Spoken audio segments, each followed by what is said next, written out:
Welcome to Running the Table, the podcast where we run through everything on the table in the world of college basketball. Survive and advance. The Boilermakers hauled off a tough, gritty game against the seventh seed Miami Hurricanes to advance to their third straight Sweet 16. But without further ado, let's run it. This was a tough, crazy game, and really it being a 10-point game at the end there does not show what it was for really the first 30, 35 minutes. But Purdue comes out on top for Matt Painter's 500th win as a Purdue Boilermaker. Drew, this is your first time doing a recap with me. I think this is the first time you're doing a recap with me where Purdue has won. Yeah, yeah. Um, When did we do Maybe. recaps together when Purdue won? I think there's a We Purdue IU game in there where Purdue may have won, maybe, but either way, unless they this got swept is that season. Either way, that's neither here nor there. Go watch those videos, by the way. So somebody clip it and prove us wrong. But we know for sure Purdue won this one. It's been a while since I've been on a Purdue recap. I'm here. Hi. Thanks for mentioning that. No, the score is a bit deceiving. It is a 10-point Purdue win, but this game was close for 90% of the game. Purdue shot a lot better in the second half than they did in the first, and that allowed them to pull away. Miami got a little bit sloppier towards the end, and although the Canes lost, I do want to say first and foremost what an incredible season it was for oh, them. Most absolutely. improved team in college basketball. It's really not even close. And I picked the Hurricanes because I wanted to go with my heart. But also there was something in my brain that said that they could win this game too. And They could have. They absolutely could have. They showed very they well why they they could have. had their opportunities. If you're shooting 5 for 19 from three and 44% from the field as a team, not great. You're not going to win many basketball games that way, especially when Purdue lights it up from both the field and from three. More on that later, though. Yeah, let's get into this game as a whole because the first half opened up in, a real kind of gritty back and forth fashion. You had buckets back and forth. Purdue got TKR going early, which I thought was going to be a big theme of this game. It did kind of tailor off as the game went on. He didn't have success throughout the entirety of the game, but both teams went on significant runs throughout the first half. You saw Purdue open up a 7-point lead 8 minutes in. Miami battle all the way back, and then Miami also open up, I believe it was a 7-point lead of their own. Maybe it was even up to nine. No, their largest lead No, was it was a seven. So I believe seven it was a 7 point lead. yeah, it was a 7-point lead of their own towards the end of the first half. Before CJ Cox, God rest his knee, I think he's okay. But before he went off for three threes to bring this back. But Drew, what did you see out of this first half? It was a lot of back and forth. Yeah, I think what really set the tone early on is that Trey Donaldson alley-oop to Ernest Uday right out of the gate. And I think that is where, Miami throwing the first punch in that fashion really showed Purdue and their fan base that we're not here to mess around. And they really did prove that. Um, I liked their fight. I liked how they got Renew, Donaldson, and Henderson, their big three going, not just in the first half, but all game. And that's pretty much what I got from that first half. You pretty much hit all the major points with it.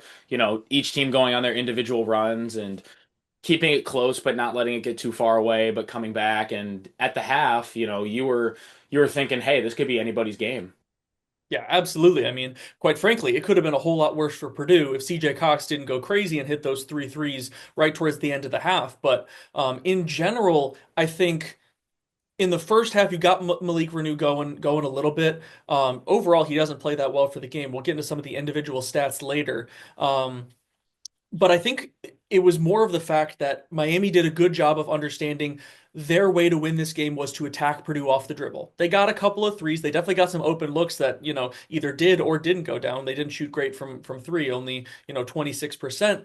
But it was Shelton Henderson, it was Trey Donaldson, it was even True Washington off the bench looking really strong and just purposeful to attack Purdue off the dribble, whether it was getting all the way to the rim or pulling up in the mid range. But that kind of takes us into the second half where, Purdue got going a little bit early. We went and took that 2 point halftime deficit and turned it into a 5 point second half lead within those first 3 minutes. And it was getting TKR going. CJ Cox was able to get a quick hitter off of a baseline out of bounds play. Purdue, once again, is very good at setting the tone out of the second half. But, it was back to a lot of, back and forth, and right around that time was where you got the CJ Cox injury, which I was definitely very scared of, but it looks like he's going to end up okay. He came back to the bench.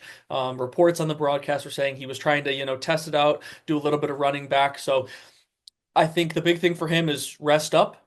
I I want to say Purdue might stick with him in the starting lineup with as many days as they have rest, but there's a chance that maybe they switch up their starting lineup. They have not done that all season long. That would be a surprise to me if they would, but you got to see what that knee is like after a couple weeks, but a couple weeks, couple days. But either way, Yeah, you can't have that Miami was still turnaround, fighting. man. Yeah, Yeah. absolutely. I do want to mention the CJ Cox injury really quick. Win or lose, you and I were both saying during the game as it happened, that that's the most important part. That he didn't suffer a significant injury, and regardless of whether he plays, you know, he starts or he comes off the bench or he's in a limited capacity. I mean, he's going to be able to play at some point. This isn't a season-ending injury, so at least for him personally, that's the most important part. Something that I noticed in the second half was the game tended to get a lot sloppier in the second half. Like the teams were a lot more aggressive, and this goes on both sides, and in turn, a lot more careless with the ball. The turnovers really ramped up, um, especially with Malik Renew and Braden Smith individually. Ooh. Um, Yeah. I'm looking at 24 turnovers total for the game, and between those two guys, they had 15. Yeah. So, you getting the ball in their hands, and your stars aren't really playing up to the quality that they can, but you had your CJ Cox, you had your Fletcher Lawyer, you had your TKR that, especially in the second half, stepped up big for Purdue. And I'm not saying that Miami didn't have any of those guys that rose to the occasion, but they didn't really step up their level of play from the first half. It just kind of stayed the same, which wasn't bad, but it wasn't going to be enough to win on this particular day. Yeah, the problem was is Purdue really chipped away by, first of all, Purdue forced more turnovers in the second half. Miami forced more in the first because you had seven first half turnovers for Purdue. They end up with 12 in the game. So seven and five. Obviously, so many of those were with the ball in Braden's hands, which was definitely disappointing to see. This was not a very good performance out of him. I was hoping he shook off that Big Ten tournament rust with the opening first round game, but Miami kind of had him in hell a little bit with some of the way that they were handling those ball screens. But the reason why Purdue was able to really kind of put this over the top down the stretch is we went on attack mode, whereas Miami started off the game in attack mode. We kind of flipped the script on the aggression. We were able to force some of those turnovers, make it more chaotic, even if we still had, some of those turnovers of our own. But by doing so, it put Miami kind of on their heels. They didn't get a lot as many shots as they wanted. They certainly took Malik Renew off his game because he only ends up 6 for 15. Yes, he scores 16 points, but he was 0 for 3 from 3. Obviously, 7 turnovers for him. They took him majority out of the equation. Outside of these occasional possessions here and there, they took him away as a main option for Miami, and I think that was huge down the stretch. But that allowed Purdue to kind of force them into sort of different kinds of looks, and I think that was a big part of us causing a lot of those turnovers in second half. Yeah, you're talking about Malik Renew having a relatively inefficient second half. I think I look at Trey Donaldson going 4 for 15 from the field, and that he didn't really step up either. He was putting up a lot of shots. I think the main scorer that was really keeping us in it was Shelton Henderson, 18 points, 9 for 11 from the field. At that point, when you see he's having a good game, I don't know why you don't put the ball in his hands more. Although you do want to ride with your two experienced transfer seniors. I think that's just some in-game adjustments and some growing pains that Miami's going to have to make because this program under Jay Lucas is still relatively new. These are just things that he's going to have to learn because I do believe he can be the coach at Miami for a long, long time. And those are some of the things that he will learn as a head coach, how to make those in-game adjustments on the fly. And there's a learning curve to this. I mean, Matt Painter wasn't perfect when he first started out at Purdue. He made those rookie mistakes. Right, exactly.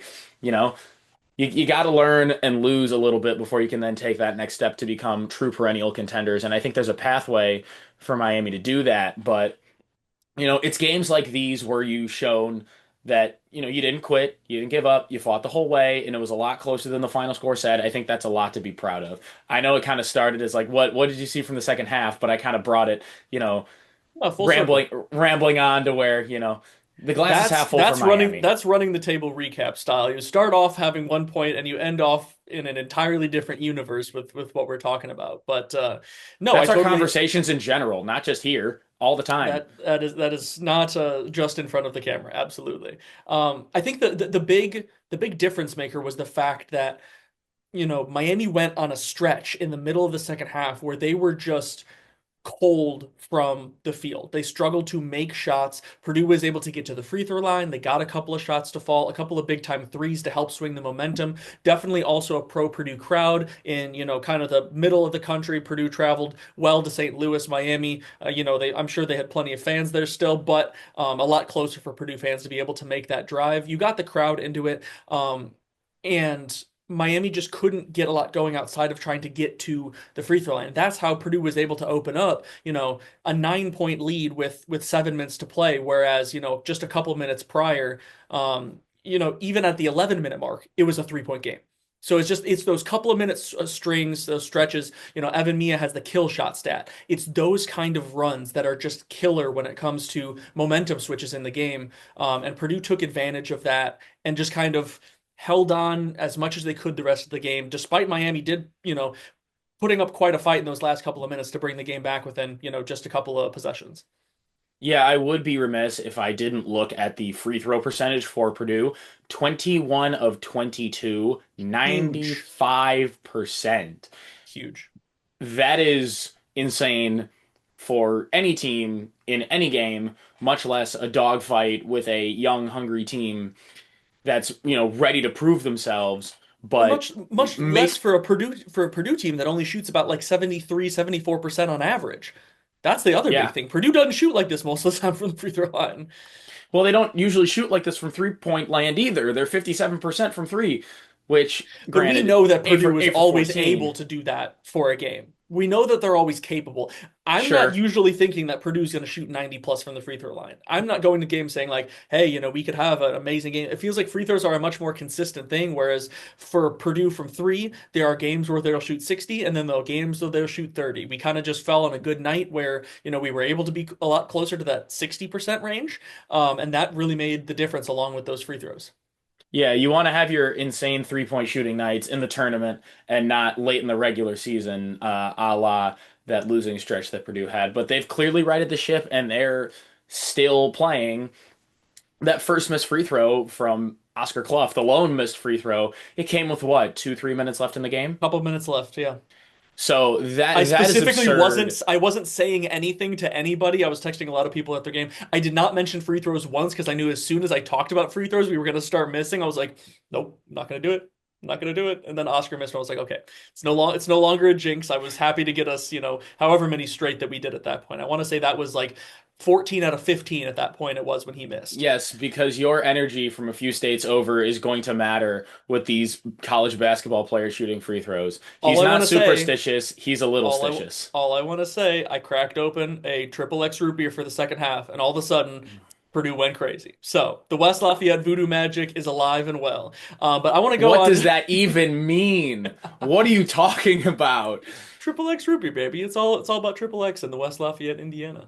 I want Okay, to go. I want to sure. move on to some of the individual stats. We want to start with Miami because it was really kind of four players that really did the majority of the brunt of the scoring, starting with Shelton Henderson, who played all 40 minutes, by the way, something I did not notice during the game. He looked great. I think he is going to be a great piece for Miami in the future, should he stick around. 18 points on 9 of 11 shooting, 8 NIL. rebounds, 4 assists, 2 steals, 2 turnovers. He looked super strong, super aggressive. Just the game flow was, it looked comfortable with him. Whereas with the ball in a lot of other people's hands, it didn't look quite so comfortable. Yeah, he found his rhythm early. He kept it going often. I think playing 40 minutes, definitely getting a little bit tired at the end.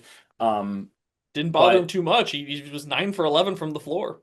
yeah, absolutely. But most of those were on mid ranges or layups. He only took 1 3 and he Sure. didn't exactly get to the line. But still, when you're looking up after 40 minutes and you're at 18 points on what, 18, 80? 8, 4, 2. That's a Yeah. great stat line. Yeah, with quick mental math, like 88% shooting, 89% Yeah, shooting, something like that. Like that's really right good. around there. That's really good. You'll live with that all day. Yeah, absolutely. And for a true freshman in this scenario against a team like Purdue, that's a great. 9 for 11, 81%? 81%? I think. I don't know. I don't know, something like that. It's good. Um, It's really good. regardless, it's a fantastic game, and he really stepped up when a lot of other people were struggling, kind of, being a not necessarily three level scorer, mostly just from the mid range and inside. But moving on to Malik Renew, who is their second leading scorer. We mentioned him a little bit before, 16 points on just 6 of 15 shooting, 0 for 3 from 3, perfect 4 for 4 from the free throw line, 5 rebounds, 3 assists, 4 steals, a block, but 7 turnovers. So he was Big bad. a stat stuffer all over in both the positive and negative stats. I think the biggest thing for him is we did a lot of digging when he got the ball. First of all, we tried to keep the ball out of Malik Renew's hands as much as possible. But then when he did get the ball, we had a lot of people coming in, swiping away, and it caused a lot of turnovers for him, which was huge. We did not want to let Malik Renew get going, a lot on the offensive end. And he did end up with 16, but I would consider that as a win, given 6 for 15 from the floor for Purdue. Just not letting him get too comfortable over the course of this game. Yeah, didn't make any from three, not necessarily super efficient from the field in general, keeping the on-ball pressure and the help defense coming and forcing those 7 turnovers, whether it was off the dribble or errant passes or just throwing it away. Um, they definitely did a great job of making the day tough for Malik Renew, 100%. Yeah. But moving on to the other senior transfer you mentioned is Trey Donaldson. He has 13 points on 4 of 15 shooting. He was 2 for 6 from 3, so we got a couple to fall, 3 for 4 from the free throw line, 4 rebounds and 3 assists. So, I mean, overall, he did a pretty good job just generally handling the ball. He didn't have any turnovers for Miami, so for being that primary ball handler, he did a lot better than Smith when it comes to like, holding onto the ball. But he really couldn't find his shot through a lot of the game. He wasn't super comfortable other than early on. It felt like he got a lot of those buckets kind of, within the first half or at least even like the first 10 minutes. But throughout the game, he just struggled to get things to fall. And he could have been a big difference maker for them in terms of, providing a couple of those buckets to keep this game close down the stretch. What's on the Purdue side, Tim? Because I know you're anxious to get to that part. There's a lot on the Purdue side and a lot of good things on the Purdue side. We have to start with the leading scorer and the biggest offensive difference maker throughout the entirety of this basketball game, Fletcher Loyer. And no, not Foster Loyer, Jay Lucas. Oh my gosh, can we go one single Purdue game without somebody calling him Foster Loyer? Foster hasn't played in like 3 years.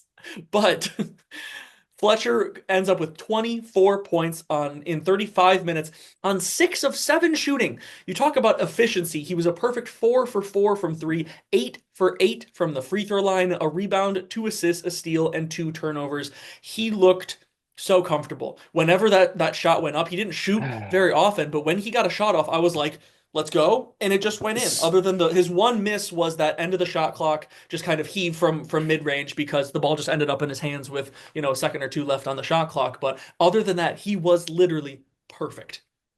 So, and the reason I shake my head is because what Miami seemed like they were doing is, you're covering Braden, you're making his life a little bit difficult. You're trying to put the pressure on TKR. So who's your third option?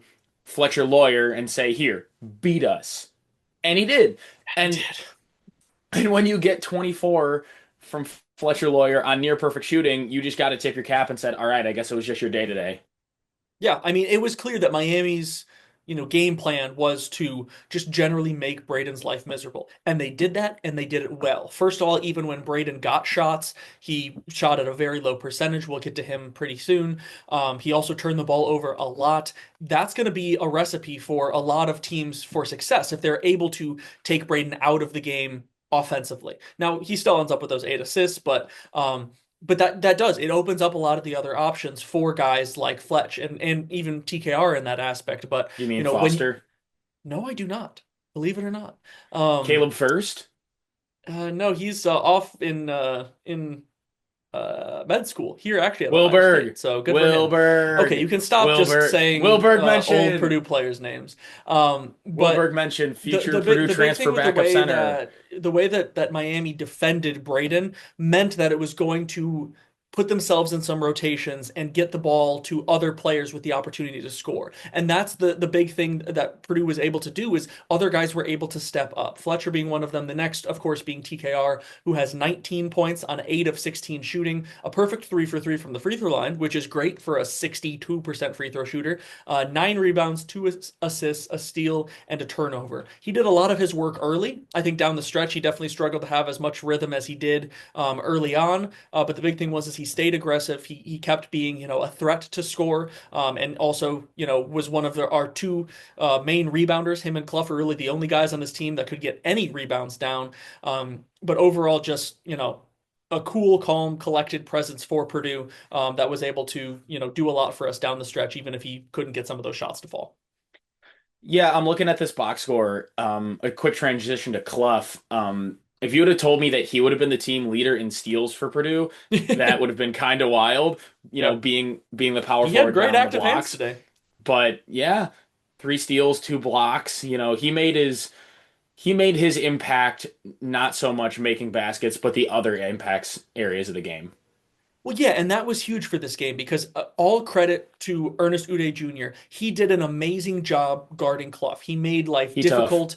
He is very tough. I think I underestimated him and his ability to make it tough on both TKR and Clough. He stepped up in a major way, but that was going to mean that Clough wasn't going to get a ton of opportunities on the offensive end like he may have done against a team like Queens. But like you said, he made his mark elsewhere. Those 7 rebounds were big. Those 3 steals and 2 blocks were huge. He just had active hands all over the court, and he's going to need to be able to, just be aware in those other sides of the game, even if he's not scoring, that, we need complete games out of him, just based on, the needs for this team. So as even if he doesn't end up in double figures in points or rebounds, I would still grade this as a very, very good Oscar Clough game. But moving to Braden, we got to talk about him. He plays You got 38 to out of talk the about 40 him. minutes. He has 12 points, but on 3 of 12 shooting, 0 for 4 from 3. He was perfect 6 for 6 from the free throw line, which was big for him to step up and make those down the stretch. 2 rebounds, 8 assists, a steal, and 8 turnovers. I've mentioned him quite a bit. I'm not going to go, redo all my spiel on him, but he did not look very comfortable out there. It looked very Big Ten tournament-esque in terms of him kind of thrown off his game early. And then even when he did get those shot opportunities and open shots, he was not able to hit a lot of them because he got a lot of those, mid-range jumpers, baseline fadeaway jumpers, open threes. And in a lot of other games, that's money. But in this game, he just was off enough early on, couldn't quite shake it over the course of the game. Yeah, when you have a TJ McConnell type like Braden Smith that loves the layups, loves to get to the rim, love those mid-range, those turnaround fadeaways on the baseline, applying tough on-ball pressure and later in the game traps is going to make him very, very, very uncomfortable because he can't really go through you, so he's got to go around you, and that limits your options offensively. It's just a lot tougher when you have those bigger guards guarding you, those bigger, lankier guards like a Trey Donaldson. That'll make life just a little bit more difficult, and it's really not as sweet when you're, the number one option in an offense and not just a distributor. Yeah. Well, and that's the thing, not even just the taller, lankier defenders. He's done well kind of navigating some of those situations.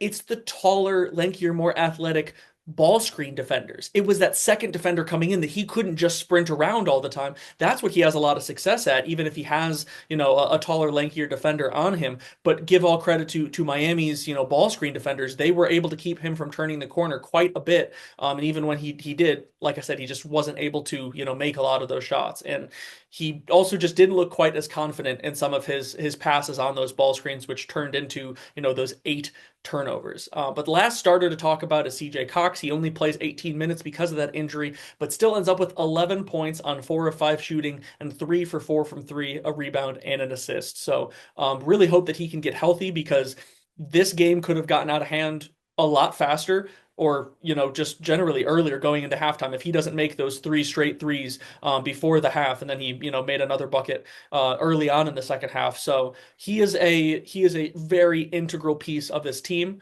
Credit to Jakari Harris. He did step up more in CJ's absence than I was necessarily expecting. A quick bump to him. He had 5 points on 1 of 1 shooting, which was a three, and hit both of his free throws, a rebound, an assist, 2 steals, and a block. That is, I think, the best Jakari Harris game that we've gotten since really the start of Big Ten play. He had a couple of decent games in the non-con, but he has not looked great down the stretch. This was huge. We need more of that confidence going forward. Yeah, hell of a game for Jakari Harris, even in limited action. Um, CJ Cox may not have played the whole game, but you look up at the final score, it's a 10-point margin of victory. CJ Cox has 11 points. You quite literally don't win the game without his play. So that cannot be stated enough. No, absolutely not. And just kind of a quick overview of some of like the team stats in general. You talk about Purdue shooting 53% from the floor, 57% from three. I think a big thing for Purdue was Bonkers. was not taking threes just cuz. It was taking the open ones. It was taking ones that, fit well over the course of the possession, and only taking 14 threes allowed us to be really efficient on that. We mentioned the free throws. That is incredible, incredible free throw shooting. I don't think we'll be able to replicate that a ton down the stretch, but gosh, I hope so. A big team stat that I want to highlight though is the rebounding battle. We got out rebounded 33 to 25, 14 to 4 on the offensive end, and we won the defensive rebounding battle 21 to 19. That was a major difference maker in this game because it gave Miami 16 more shot attempts than Purdue. We may have won the game by 10, but it took that crazy efficiency because Miami got chance after chance after chance. We have to be better on the boards against, teams in the future. And we'll have another challenge, up for us in this upcoming game. But that was a huge part of this game. Yeah, and that's something that I was really proud of in the Miami Hurricanes, where they battled so well on the offensive glass, and it is those second chance opportunities and those second chance points that gave me hope that, hey, they can win this. They can win this thing because, right, dominating the offensive glass like that and really keeping Purdue off of the offensive glass, Yeah, we're a great right? offensive rebounding team. The rare offensive rebounds that Purdue ended up getting were from TKR and Clough, and they were diving all over the place just to grab them. That is a big, big, big bright spot for this Miami Hurricanes team. But looking to Purdue in the next round, with Texas, you got a very big center in Vocatitis coming in, and you got some very long and tall Longhorns that are going to be aggressive and crashing the glass. So you gotta Oh, do like a a Cam lot Heidi? better. A familiar face in Cam Heidi, so that'll be a fun matchup. Cam Heidi sending the Longhorns to the Sweet 16 to face his old school. So that's going to be something to look forward to and something that Purdue is definitely going to have to improve upon if they want to keep dancing. Absolutely. And wrapping out some of those team stats, 8 steals for Purdue, 9 for Miami. It was a game of a lot of on ball or live ball turnovers. That was, a pretty, wild part of this game. It made for a lot of chaos down the stretch. But another interesting highlight. Purdue continues to be a semi-decent rim protecting team. You have Clough with 2 blocks and Jakari Harris with one over the course of this game. Really, it's pretty great to see Purdue have some sense of shot blocking even without Jacobson getting minutes. Um, but that's going to be something that is it's maybe it shows up in future games, maybe it doesn't. It's great when it does though. It shows us that, we can be active on defense and be, quick to the ball and not sort of delayed in some of our reactions. Shot go up, block ball, good. We take those unless it's us shooting. The one last thing that I want to cover, though, is the plus minus stat that I love taking a look at so much. On the Purdue side, the big plus, to no surprise, is Fletcher Lawyer with plus 17.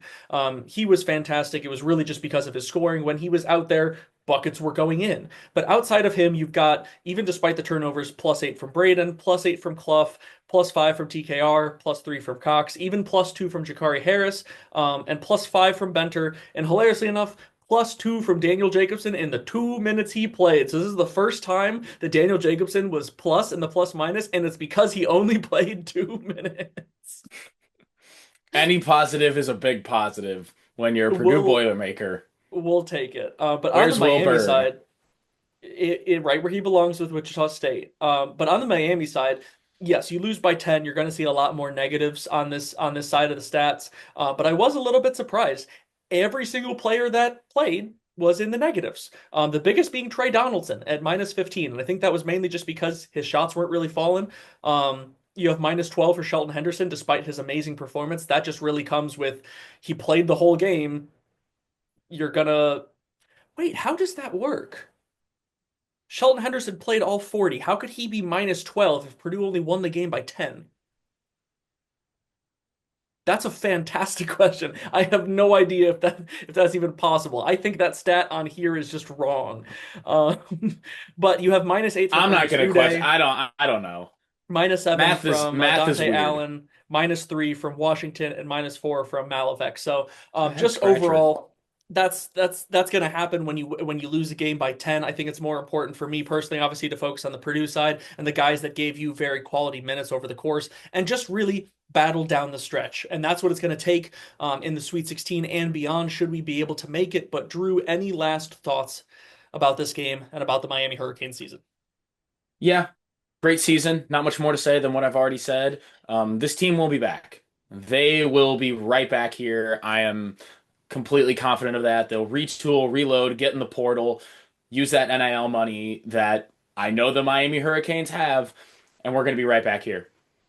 Absolutely. But Purdue moves on to face the 11 seed Texas Longhorns in the Sweet 16 out in Didn't California. have It that in your Purdue's path to the Final Four No, that is video. one of the few teams I did not cover out of this region. So March is full of the madness, but it's going to be a tough game.